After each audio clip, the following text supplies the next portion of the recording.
pagi menjelang siang pada Bapak semuanya terkait dengan penerbitan Perpres nomor 5 tahun 2025 ini.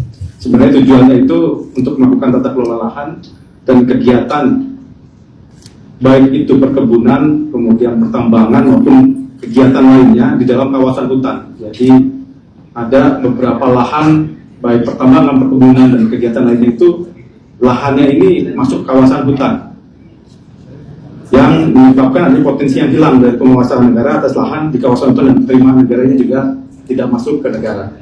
Jadi dari situ kemudian nanti di dalam Perpres ini diuraikan juga seperti apa usaha-usaha yang masuk dalam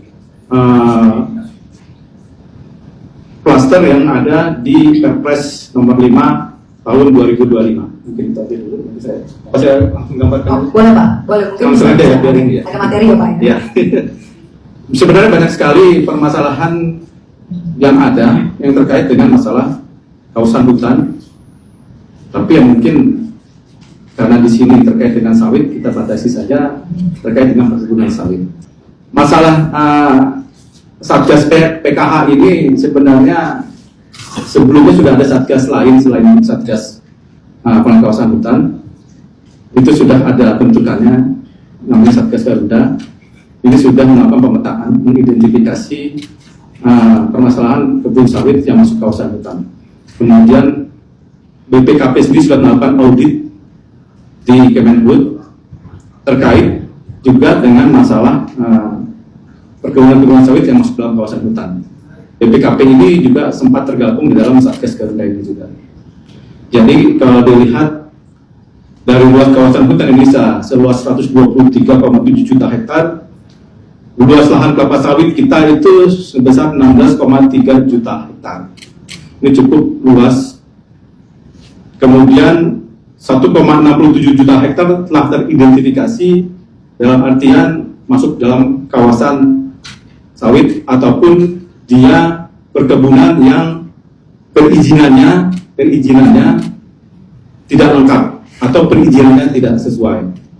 Kemudian karena dalam Undang-Undang Cipta Kerja Omnibus Law ini pasal 110A, 110B itu mengamanatkan agar seluruh usaha perkebunan sawit melaporkan usahanya, maka teridentifikasi sebanyak 542.000 hektar usaha yang melakukan permohonan hingga bulan November 2023, karena ini batas akhir. Kemudian ada sebanyak 442,9.000 hektar tidak bermohon hingga bulan November 2023. Oke. Itu kan faktanya ya Pak ya? Ya. Fakta kemudian juga data.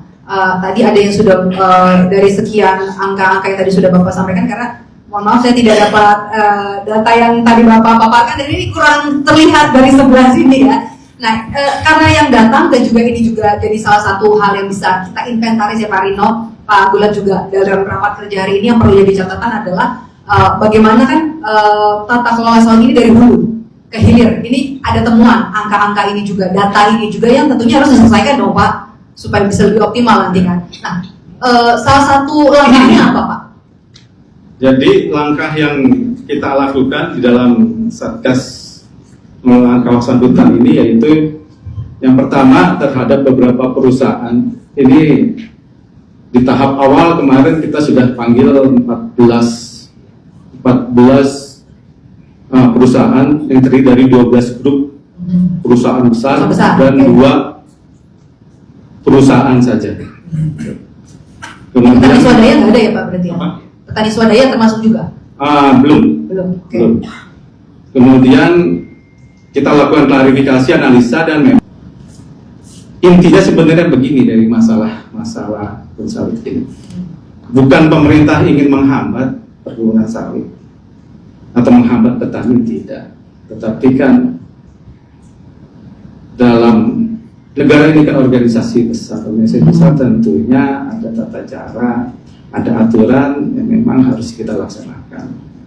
Nah, permasalahan di sini adalah dan di dalam Perpres 5 2025 ini sebenarnya permasalahannya adalah yang ingin dikelola oleh masyarakat, oleh negara, yaitu terhadap usaha-usaha yang memiliki perizinan. Apakah perizinannya ini sesuai atau tidak? Itu. Di dalam Perpres ini ada dua klaster, yaitu usaha di dalam kawasan hutan berupa hutan konservasi dan hutan lindung menjadi satu klaster. Kemudian ada hutan produksi. Nah, ini yang dilihat adalah usaha-usaha yang memiliki perizinannya lengkap. Misalkan dia punya IUP, punya ILOP, punya HGU, tetapi masuk kawasan hutan, dia tidak punya izin untuk pelepasan kawasan hutan. Artinya lahan sawitnya dia masih masuk kawasan hutan. Itu. Kemudian ada yang usaha kebun sawit, itu dia tidak memiliki salah satu izin, dari izin ILOP, IUP, HGU, kemudian izin pelepasan hutan. Nah, ini salah satu dia nggak punya. Solusinya apa, Pak? Apa? Kemudian langkah selanjutnya apa kalau sudah ada fakta begitu? Nah, ini yang kita lakukan sekarang. Tadi sementara kita tancapkan pelan-pelan itu. Itu. Nah, tadi saya sangat menangkap apa yang disampaikan Pak Jenderal Muldoko dan juga Pak Menteri Bapak. Saya setuju banget itu. Setuju memberikan masukan ke asosiasi ini. Yang pertama yang mesti dilakukan langkahnya membenahi itu. Apabila ada usaha-usaha dari para petani sawit memiliki lahan, yaitu surat-suratnya, izinnya, ini mesti lengkapi. Jadi bukannya kemudian apa yang dilakukan negara, apa yang diperintahkan Presiden ini seolah-olah ingin mematikan usaha petani sawit. Tidak ada. Ya kadang-kala begini, kayak tadi saya merenung tuh, ada masukan Pak Bulat yang saya tadi bicara, kalau semua lahan sawit yang ada pabrik pengolahan sawitnya ini ditutup, terus petani mau kemana? Ini kita sudah bahas tuh Pak kemarin pas rapat awal sebelum kita aksi. Rata-rata ini perusahaan besar ini bermitra dengan petani. Tapi mohon maaf, saya cuma menyampaikan aja. Ini cuma kita mengindikasikan, jangan-jangan ini modusnya perusahaan besar memanfaatkan petani sehingga petani bergantung. Nah, ini mesti dipikirkan nih. Mesti dipikirkan nih sama asosiasi. Seperti itu. Baik. Oke, kita mau langsung buka sesi tanya jawab atau kita tahan dulu? Kira ya terus aja. Oke. Kita selesaikan dulu ya Bapak-bapak ya. Kita selesaikan dulu pemaparan, nanti boleh tolong ditahan dan juga dicatat. Oke, dari sisi hukum tadi sudah disampaikan dari Kejaksaan Agung. Kalau kita bicara juga soal tadi, saya mengutip apa yang disampaikan oleh Pak Menteri, Kepala Bappenas juga tadi mengatakan pemaparan dalam sambutan atau keynote speech-nya adalah soal potensi, kemudian juga tantangan, kemudian juga ada highlights di tahun 2029 seperti yang disampaikan oleh Kejaksaan Agung. Kita mikir nggak sekarang, tapi ke depan.